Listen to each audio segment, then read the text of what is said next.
Give me just a few short minutes of your time to help you understand a very common topic in today's markets that could cost your client and you much duress if not handled correctly. It's a common challenge faced as a number of real estate transactions, including international buyers and sellers, are at an all-time high.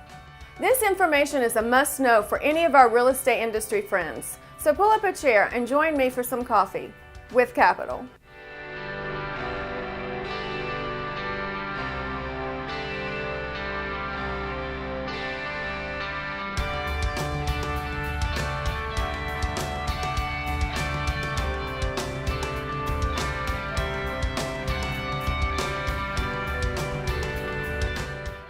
As always, thank you for joining us again. And if this is your first cup, I would like to say welcome to Coffee with Capital.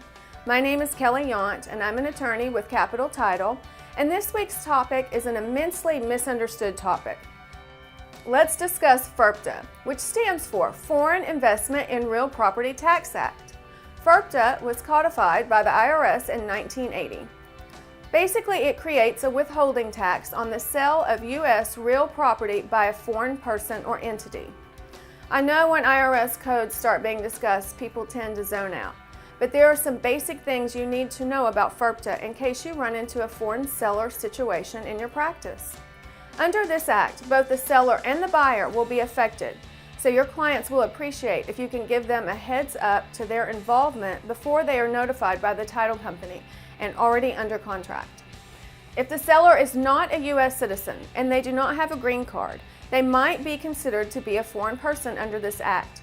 I say might because there are other factors that can be looked at also, but it's a bit too much to go into on this segment. So upon discovering the seller might be considered a foreign seller, it's a good idea to get the title company involved, and we can help facilitate the process for both the buyer and the seller.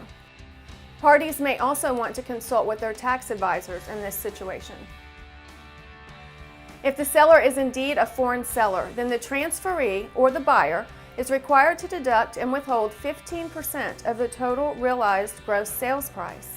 Transferee has 20 days from the date of transfer to forward that amount along with the proper forms to the IRS.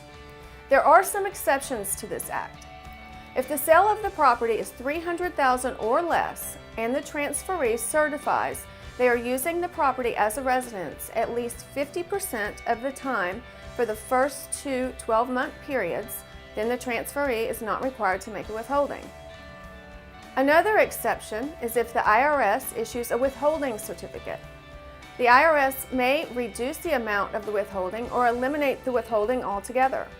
If the seller is not a foreign person as defined by the IRS code, then Capital Title or any title company will require the sellers to sign a certificate of non-foreign status at closing. There are more exceptions and details to FIRPTA, but we at Capital Title can help walk you through your closings that involve foreign sellers. And remember, as always, tell your clients to seek the advice of a CPA or a tax attorney if tax-related issues arise in the closing. You should not give your clients tax advice, and Capital Title cannot as well. I sincerely appreciate you taking the time today, and I hope you found some valuable information that you can use immediately. Again, I'm Kelly Yount with Capital Title, and I work on behalf of all of you, and I'm here for you and look forward to answering any legal questions you may have in any capacity. Contact me at any time. You will find all of my contact information in the video description. We welcome any comments you may have, so please do not hesitate to drop that in the comments below. Have a wonderful week, and I hope to share another cup of coffee with Capital next week. See you soon.